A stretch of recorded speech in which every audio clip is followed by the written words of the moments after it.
శుభకార్యాలకు పూజార్ల కోసం వెతుకుతున్నారా? పూజారీస్.com లో అతి తక్కువ ధరలకే పూజార్లను ముందే బుక్ చేసుకోండి. వెంటనే కాల్ చేయండి. నమస్తే రమగారు. నమస్తే జయ. రమగారు, ఈ రోజుల్లో మనం చూసుకుంటే పిల్లలు చాలా లేటుగా పెళ్లిళ్ళు చేసుకుంటున్నారండి. 21, 22కి ఇంట్లో పెద్దవాళ్ళకు కూడా చిన్న పిల్లలే కదా అనిపిస్తుంది. 23, 24 వచ్చి నాకు ఏదైనా ఉద్యోగంలోకి వెళ్ళారనుకోండి, ఇంకొంచెం సెటిల్ అవ్వాలి.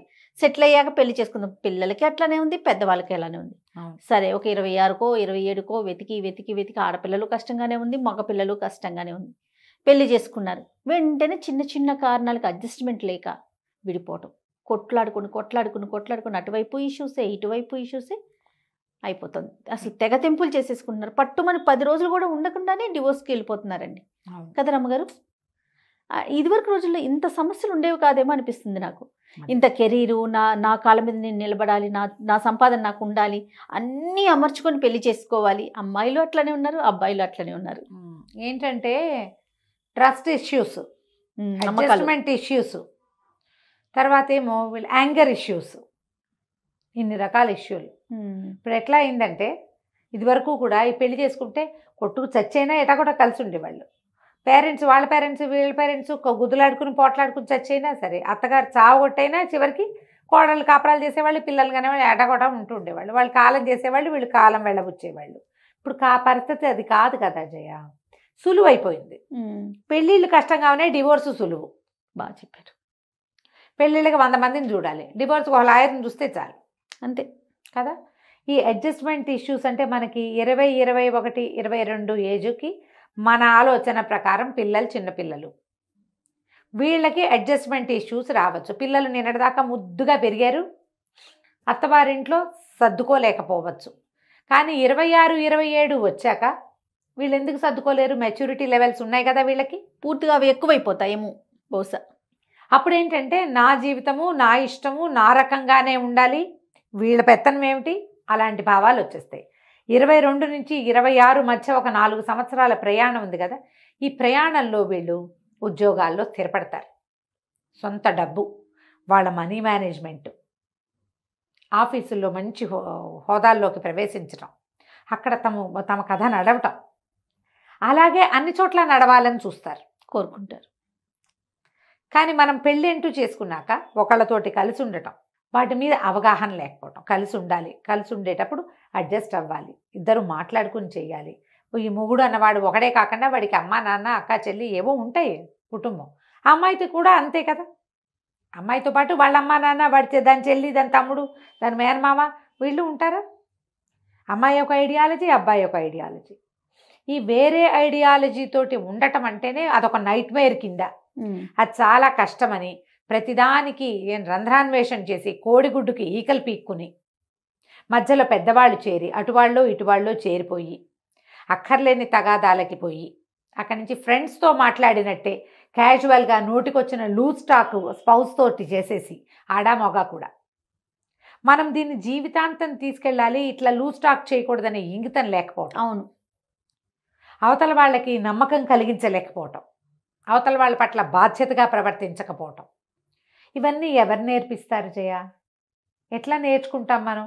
ఇదివరకు ఏమీ చేసేవాళ్ళు కాదు. ఇదివరకు కుటుంబాలు పెద్దవి, అమ్మల్ని, అత్తల్ని, పింతల్లుల్ని, పెత్తల్లుల్ని, మేనత్తల్ని అందరినీ చూసి చూసి చూసి మగవాడు దీన్ని భరించాల్సిన వాడని, ఆడది లొంగి కొంత ఉండాలని ఏవో నేర్చుకునేవాళ్ళం.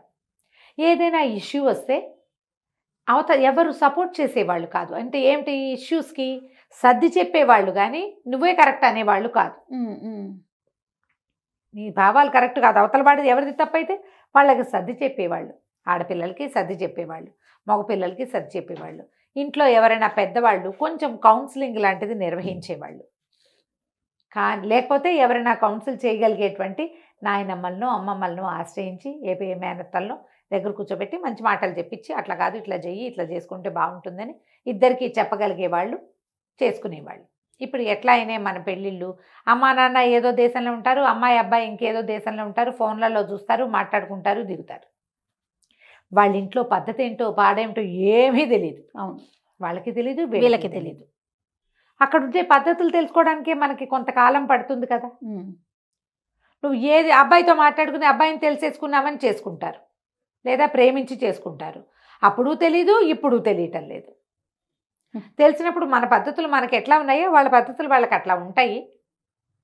అంత కాకపోతే కొంత చేద్దాము, మన పద్ధతి కొంత వాళ్ళ పద్ధతి కొంత చేద్దాం అని ఇలాంటి భావాలతో వెళ్ళటల్లా. నేను నా పద్ధతి అంతే, ఇలాంటి భావాలతోటే ఉంటున్నారు.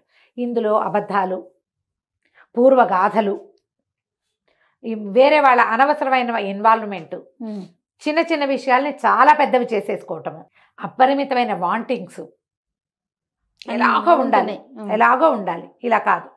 ఏది లభిస్తుందో దాని పట్ల అసంతృప్తి, లభించనివి పక్క వాళ్ళు ఎవరికో లభిస్తున్న వాటి మీద ఆసక్తి, ఇవన్నీ కలిసి మన సంసార జీవితాలని విచ్ఛిన్నం చేసేస్తున్నాయి. మరి ఈ రోజుల్లో పరిస్థితి ఏంటి రమ్మగారు? ఎట్లా, ఏం చేయాలి? ఏది చెప్పాలో ఏది చెప్పకూడదో తెలియదు. మీరు అన్నట్లుగా ఏది దాచాలో తెలియదు, ఏది దాచకూడదో తెలియట్లేదు. ముందుగానే మాట్లాడేసుకుంటున్నారు. పెళ్ళికి ముందే మాటలు అనేవి సహజమైపోయింది. అలాంటప్పుడు ఏది చెప్పాలో అది చెప్పట్లేదు, ఏది చెప్పకూడదో ఆ విషయాలు చెప్పేసుకొని చిన్న భిన్నం పెళ్ళిళ్ళు అయితే చేసేసుకుంటున్నారు, కానీ చిన్న భిన్నం అయిపోతున్నారు. ఈ ట్రస్ట్ ఇష్యూస్ వీటి దగ్గర ఏంటంటే దీని మీద మనం ఈ కాలంలో కొంచెం ప్రీమారిటల్ కౌన్సిలింగ్ అవసరమని అనిపిస్తోంది. చాలా మంది పిల్లలు మేము ఇప్పుడు చూడు మన ఫ్రెండ్స్ లోనే కొంతమంది ఉన్నారా పెళ్లికి రెడీగా లేమని వాళ్ళు, పిల్లలకి రెడీ కాని వాళ్ళు, పెళ్ళిళ్ళు అయ్యాక ఇంకా బేబీని కనడానికి మేము రెడీ కాలేదంటారు, పేరెంట్స్ అవడానికి రెడీ కాలేదు, పెళ్ళికి రెడీగా లేమని చెప్పేవాళ్ళు కూడా ఉన్నారు. ఈ రెడీ థింగ్ ఏమిటి? శారీరకంగానా మానసికంగానా? బాధ్యత తీసుకోవటానికి రెడీ కాలేకపోతున్నారు, భయపడతారు. ఫ్యామిలీస్లో జరిగిన ముందు పెళ్ళిళ్ళు, వాటి యొక్క బిట్టర్ ఎక్స్పీరియన్స్లు, అవన్నీ భయాలు.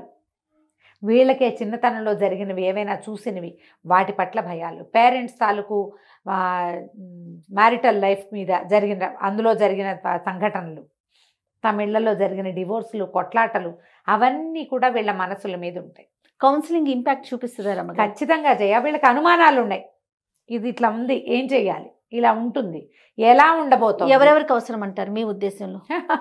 ఈ రోజుల్లో చెప్పాలంటే అబ్బాయికి అమ్మాయికి, అబ్బాయి వాళ్ళ అమ్మా నాన్నకి అమ్మాయి వాళ్ళ అమ్మా నాన్నకి కూడా అవసరమే.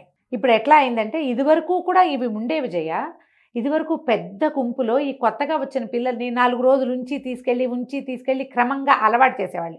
ఇప్పుడు అట్లా ఏం లేదు, పెళ్ళి అవ్వడం, వీళ్ళు వచ్చి ఇక్కడ పడిపోవడమే పటాలం, అక్కడి నుంచి కొట్లాటలు, లేదా వాళ్ళిద్దరే ఉండటం. ఏమవుతుందంటే ఈ పేరెంట్స్ ఉన్నారు కదా, ఇటు పేరెంట్స్ అటు పేరెంట్స్ పిల్లల్ని గైడ్ చేసేందుకు సామర్థ్యం లేక చెడగొట్టేసుకుంటున్నారు. కొత్తగా వచ్చిన అల్లుడిని ఎట్లా హ్యాండిల్ చేయాలో అత్తవారికి తెలీదు, వాళ్ళతో ఎట్లా ఉండాలో అల్లుడికి తెలీదు. కోడల్ని హ్యాండిల్ చేయకుండా పిల్లాడికి పెళ్లి చేస్తారు, 10 లక్షలు ఖర్చు పెడుతున్నారు, కోట్లు ఖర్చు పెట్టే వాళ్ళు కూడా ఉన్నారు. ఏదైనా ఇష్యూస్ వస్తే మా అమ్మాయి కరెక్ట్ అనుకుంటారు ఎంతసేపు, లేదా మా అబ్బాయి కరెక్ట్ అనుకుంటారు. ఇద్దరిని కూర్చోబెట్టి సాల్వ్ చేయరు. ఆడపిల్లలు అంతేనంటారు ఈ కాలం. ఆడపిల్లలు అందుకే ఒక థర్డ్ పర్సన్ ఉంటే కదండి, ఈ ఇటు కుటుంబానికి సంబంధం లేదు, అటు కుటుంబానికి సంబంధం లేదు.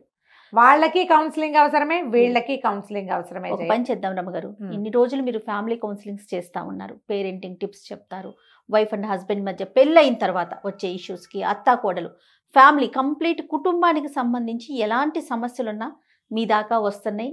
ఆ సమస్యలకి మీకు తోచిన విధంగా పరిష్కారాన్ని మీ అనుభవంతో, అంతే కదండి, మీ అనుభవంతో మీకున్న నాలెడ్జ్తో మీ కుటుంబ నేపథ్యాన్ని మీరు దృష్టిలో పెట్టుకుని మీరు చూసిన పరిస్థితులకి అనుగుణంగా మీరు సలహాలు సూచనలు ఈ రోజుకి దాదాపు ఒక 7-8 మందితో ఏమైనా మాట్లాడతారు ఉచితంగా? నేను అడిగేది నార్మల్ సలహాలు రోజుకి 5-6 ఉంటారు జయ.